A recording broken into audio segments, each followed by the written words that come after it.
कोटा जिसे शिक्षा की नगरी कहा जाता है, ये हर स्टूडेंट का सपना होता है कि वो इस नगरी में आए और अपने सपनों को साकार करे। हर साल यहाँ लाखों जेईई और नीट के स्टूडेंट आते हैं और टॉप मेडिकल और इंजीनियरिंग कॉलेज में जाने के लिए यहाँ पे सालों संघर्ष में गुजार देते हैं। लेकिन यह पहले की बात थी, अब यह दौर सिमटता नजर आ रहा है। अब यह शहर भूतिया शहर जैसा दिखने लगा है। देखते ही देखते कोटा में हॉस्टल का धंधा 6000 करोड़ से भी ऊपर का हो गया। लेकिन आज इस धंधे से जुड़े लोग आत्महत्या की बात करने लगे हैं। आखिर ऐसा क्यों? इंजीनियरिंग और मेडिकल कोचिंग के लिए मशहूर कोटा के सितारे गर्दिश में दिखाई दे रहे हैं। बेहतरीन कोचिंग सुविधा प्रदान करने वाले संस्थानों को इस साल छात्रों की कमी का सामना करना पड़ रहा है।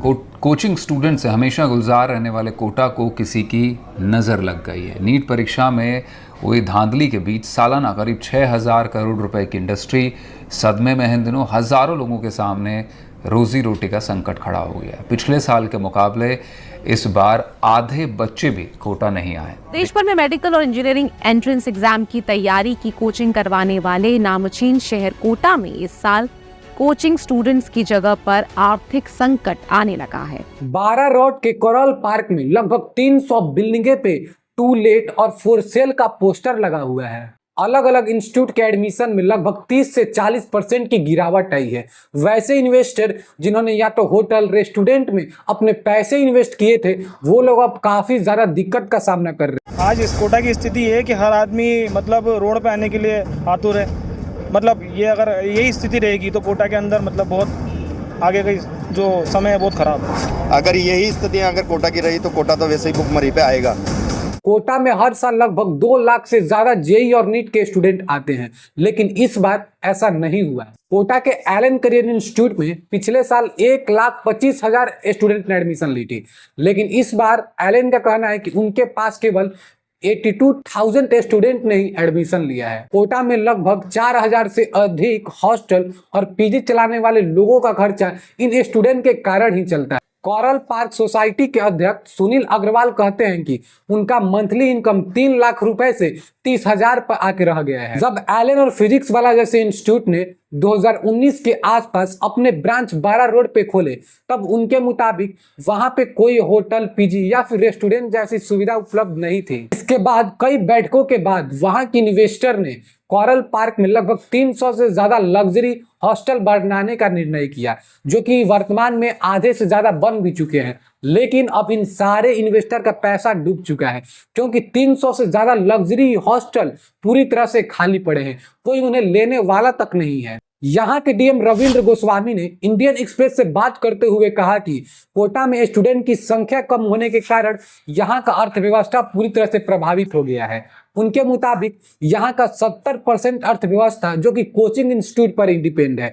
चाहे वो कोई छोटा से छोटा, चाहे वो टीचर हो, हाउसकीपिंग हो, कोई मजदूर हो, वो किसी ना किसी तरह से इस कोचिंग इंडस्ट्री से जुड़ा हुआ है। लेकिन अब स्टूडेंट की संख्या कम होने की वजह से यहाँ का अर्थव्यवस्था पूरी तरह से चरमरा गया है। अब स्थिति यह आ चुकी है कि कुछ कोचिंग इंस्टीट्यूट के स्टाफ को घर भेज दिया गया है। इंडस्ट्रियल एरिया में स्थित एक कोचिंग इंस्टीट्यूट के लगभग 250 से ज्यादा स्टाफ को घर भेज दिया गया है। इनमें बैंक स्टाफ से लेके हाउसकीपिंग से लेके मेंटेनेंस के स्टाफ शामिल है। यहाँ तक कि बहुत सारे लोगों के सैलरी में 10 से 30% का कटौती भी कर दिया गया है। केंद्रों में से एक एलन करियर इंस्टीट्यूट ने अपने 4000 से ज्यादा फैकल्टी और प्रशासनिक कर्मचारियों की जो सैलरी है उसमें 20 से 40% की कटौती का फैसला किया है। एलन जैसे बड़े संस्थान का ही कठोर कदम राजस्थान के कोटा में कोचिंग उद्योग के अंदर एक बड़ी समस्या को प्रदर्शित करता है, दिखाता है। और ये स्थिति केवल यहाँ के हॉस्टल और पीजी चलाने वालों के साथ नहीं है।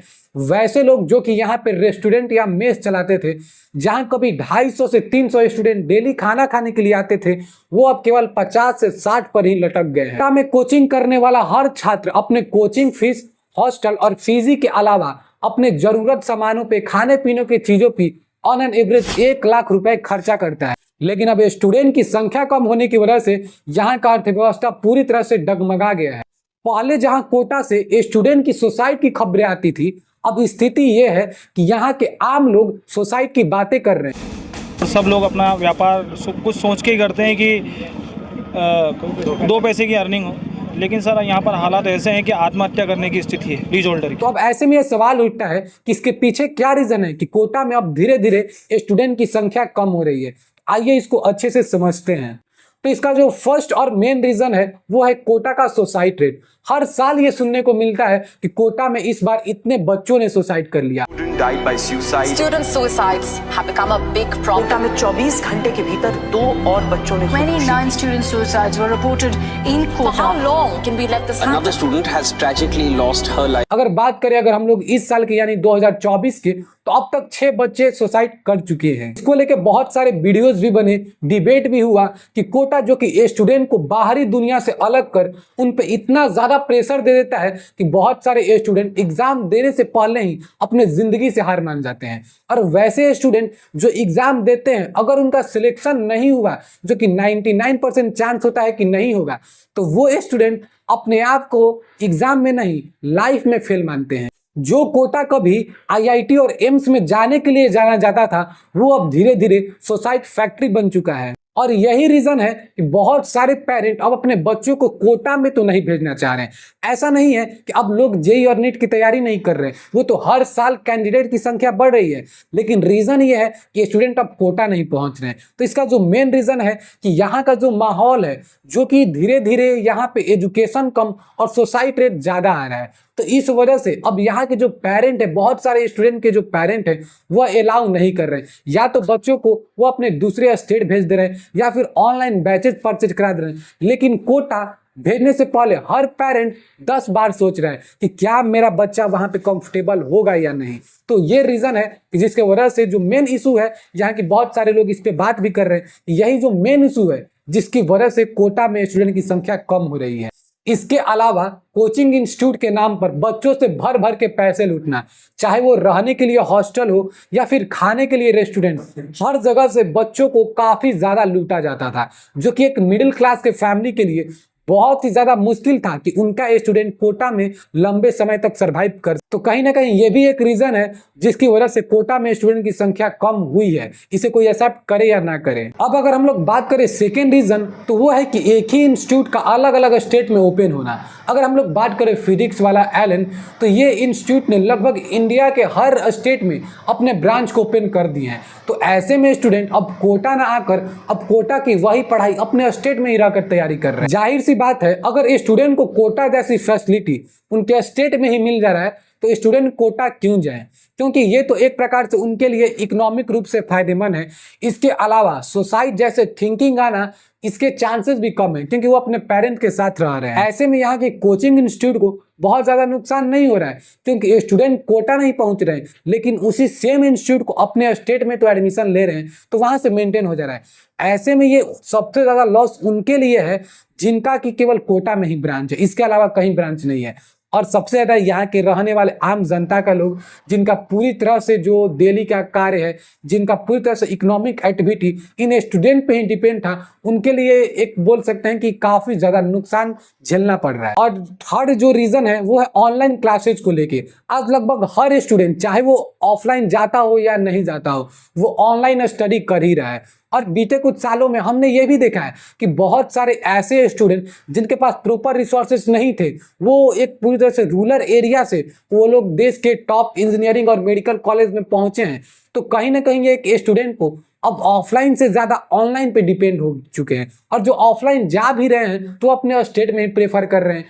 तो यही कुछ रीजन है कि कोटा में अब स्टूडेंट की संख्या कम हो रही है। जो कोटा कभी स्टूडेंट के लिए जाना जाता था, वहां हजारों लाखों की संख्या में भीड़ हुआ करती थी, आज स्थिति यह है कि वहां सुनसान सा नजर आ रहा है। लेकिन ये बातें सारे लोगों को पता थी, क्योंकि जिस प्रकार से वहां पे सुसाइड के केसेस आते थे, इसके अलावा जिस प्रकार से वहां से बच्चों को काफी ज्यादा पैसे पे करते थे रहने के लिए, चाहे हॉस्टल में हो, कोचिंग इंस्टीट्यूट को, तो ये सवाल टूट रहा था कि एक स्थिति ऐसा आएगा जब कोटा से स्टूडेंट बाहर निकलेंगे, वहां नहीं जाएंगे, और वो धीरे धीरे अब सामने लोगों के सामने आ भी रहा है।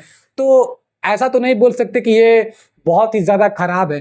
देखिए, अगर हम लोग देखें कोटा के नज़रिए से तो वहाँ के लोगों के लिए तो ये बहुत ही खराब स्थिति है, क्योंकि उनका तो एक प्रकार से रोजगार छिन गया। लेकिन वही एक एज अ पेरेंट और स्टूडेंट के नज़रिए से देखें तो ये अच्छा भी है, क्योंकि अगर स्टूडेंट अपने ही स्टेट में रहकर प्रिपरेशन कर ले रहे हैं, अगर उनके लिए वो इकोनॉमिक रूप से फायदेमंद है, तो लोग कोटा क्यों जाएं?